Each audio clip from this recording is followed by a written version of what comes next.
Hello కానమోకు కథావచనం మోహనవచనం పరిజ్ఞాన హితబాండం నిత్య చదువరి శ్రోతలకు ఆహ్వానం. నమస్కారం. చదవదగునెవరు రాసిన తదుపరి చదివిన వెంటనే మరువక పలువురికి వినిపింపబూనిన అది ఏ పరిజ్ఞాన హితబాండమవుపో మహిళ మోహనవచనమై విరాజిల్లు. పరిజ్ఞాన హితబాండం లక్ష్యం ప్రతివారీ సమాచార హక్కు, తెలుసుకునే హక్కు సైతం జీవించే హక్కుతో సమానం. ఆ స్ఫూర్తితోనే ఇప్పుడు చల్లపల్లి స్వరూపరాణి విరచితంశంగా ప్రతీత్య సముత్పాద బుద్ధుడి తత్వం అనే ఈ అంశాన్ని మన కానమోకు కథావచన శ్రోతలకు అవగాహన నిమిత్తం ఇప్పుడు వినిపిస్తాను, వినండి.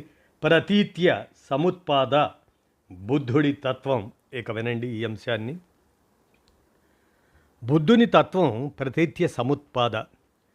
భారతీయత హైందవ మతంలో ఉంది అని మన పాఠ్య పుస్తకాలు పదే పదే వల్లెవేస్తూ హిందువులు కాని వారందరినీ ఈ దేశంలో పరాయివారుగాను నేరస్తులుగాను వెలివేసి ఈ దేశపు వాస్తవికతను మరుగుపరిచాయి.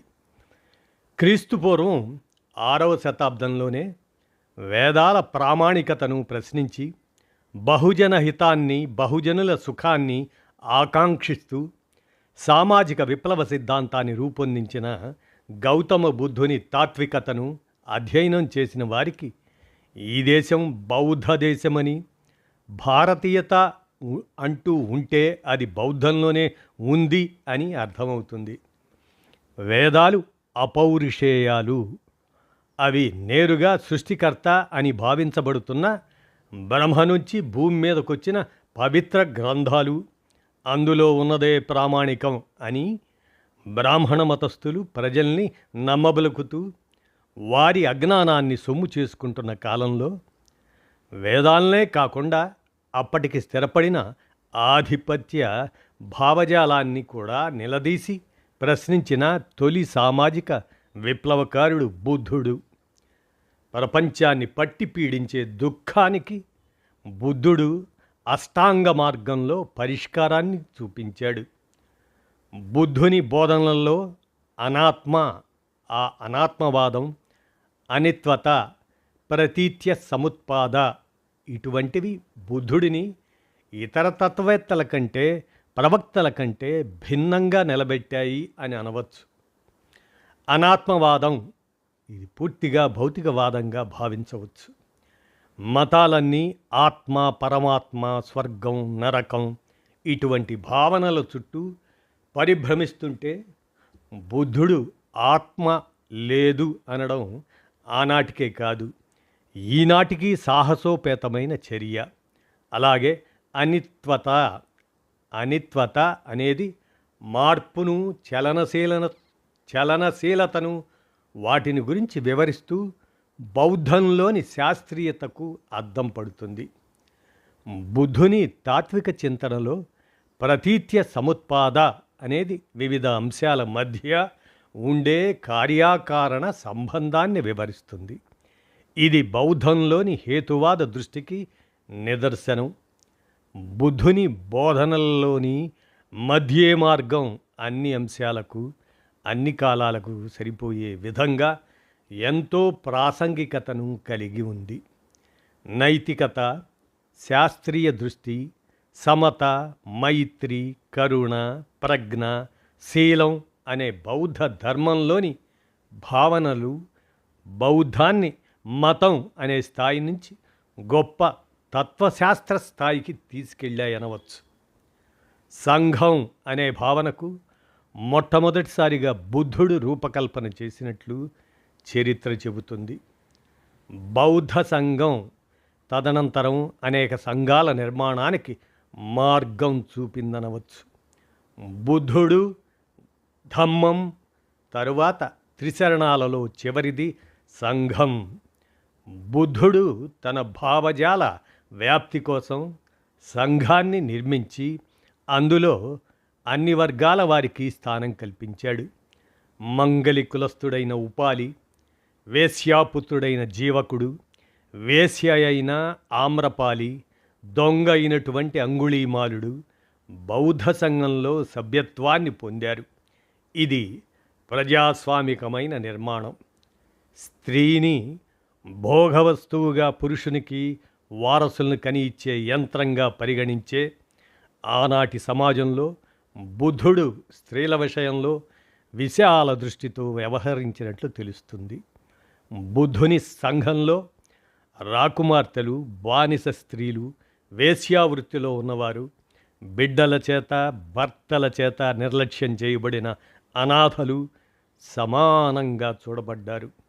స్త్రీలకు సన్యాసం పుచ్చుకునే స్వేచ్ఛ, కర్మ జ్ఞానాధికారాలు లేని రోజుల్లో స్త్రీల పట్ల బుద్ధుడు వ్యవహరించిన తీరు విప్లవాత్మకమైనదనే చెప్పాలి.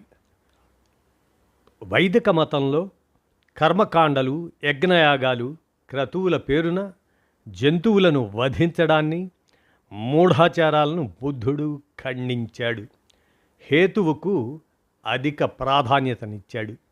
హేతువుకు లొంగనిది ఏది బౌద్ధంలో లేదు అని బౌద్ధ పండితుడైన ప్రొఫెసర్ లక్ష్మీ నరసు అభిప్రాయం. బుద్ధుని ఆలోచన విధానం కార్యాచరణలో బ్రాహ్మణవాదానికి ప్రత్యామ్నాయ దృక్పథం కనిపిస్తుంది. ఆనాటికి పండితుల భాషగా స్థిరపడిన సంస్కృతాన్ని కాదు అని, ప్రజల భాష అయిన పాళీ భాషను ప్రచార మాధ్యమంగా ఎన్నుకోవడంలో బుద్ధుడు ఒక సాంస్కృతిక విప్లవానికి నాంది పలికినట్లు తెలుస్తుంది. అయితే బౌద్ధాన్ని సమాజంలోని వివిధ వర్గాలు ఎలా అర్థం చేసుకున్నాయి అనేది మనం చూస్తే అది ఆసక్తికరమైన అంశం. సాధారణంగా ఎక్కువ మంది బుద్ధుడు ఒక రాకుమారుడుగా పుట్టి సుకుమారంగా పెరిగి కొన్ని బాధాకరమైన దృశ్యాలను చూసి జీవితం మీద విరక్తి కలిగి సన్యాసం పుచ్చుకున్నాడని అంటారు. గాంధేయవాదులు బుద్ధుడు జీవహింస చేయకూడదని చెప్పాడు కాబట్టి ఆయన్ని ఓ అహింసామూర్తిగా అభిమానిస్తారు.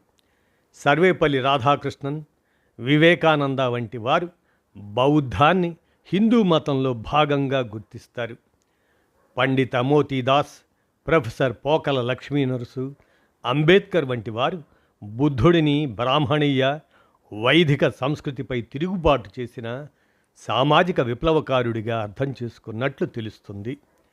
కానీ బుద్ధుడిని కేవలం అహింసావాదిగా చూసేవారు బుద్ధుడి యొక్క అహింసావాదంలోని సామాజిక కోణాన్ని పరిగణించినట్లు కనిపించదు.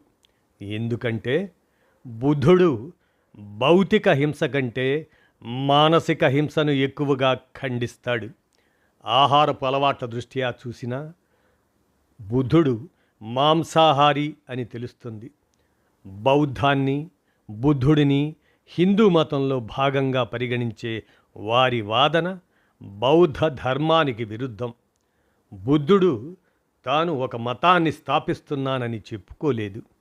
ఆయన వైదిక మతంలో పుట్టి పెరిగి వైదిక మతంలోనే మరణించాడు అని సర్వేపల్లి రాధాకృష్ణన్ వ్యాఖ్యానించడం యాదృచ్ఛికం కాదు.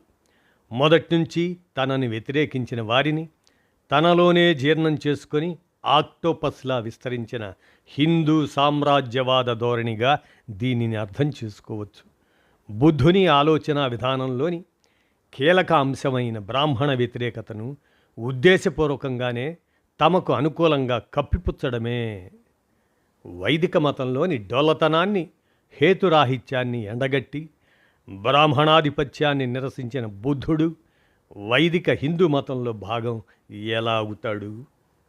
బౌద్ధాన్ని వైదిక మతంపై తిరుగుబాటుగా భావించేవారు బుద్ధుడిని సామాజిక విప్లవకారుడిగా పరిగణిస్తారు. గెయిల్ ఆమ్వెత్ అనే సామాజిక శాస్త్రవేత్త బౌద్ధాన్ని మరి సమానత్వం ప్రాతిపదికగా ఉన్న బౌద్ధాన్ని అమోతీదాస్ పీడితుల విముక్తి సిద్ధాంతంగా ప్రచారం చేశాడు. ప్రొఫెసర్ లక్ష్మీ నరసు సత్యాన్వేషణకు, హేతువాద దృష్టికి బౌద్ధం పెద్దపీట వేసిందని వివరించాడు. స్వేచ్ఛ, సమానత్వం, సౌభ్రాతృత్వం అనే భావనలను తాను ఫ్రెంచి విప్లవం నుంచి కాక బౌద్ధం నుంచి స్వీకరించానని అంబేద్కర్ ప్రకటించాడు. బుద్ధుడు పుట్టుక ఆధారంగా వచ్చే ఆధిక్యతను కాదని, ప్రయత్నంతోనూ ప్రజ్ఞతోనూ సాధించే ఆధిక్యతకు ప్రాధాన్యతనివ్వడం అంబేద్కర్కు బౌద్ధం పట్ల ఆసక్తిని కలిగించింది.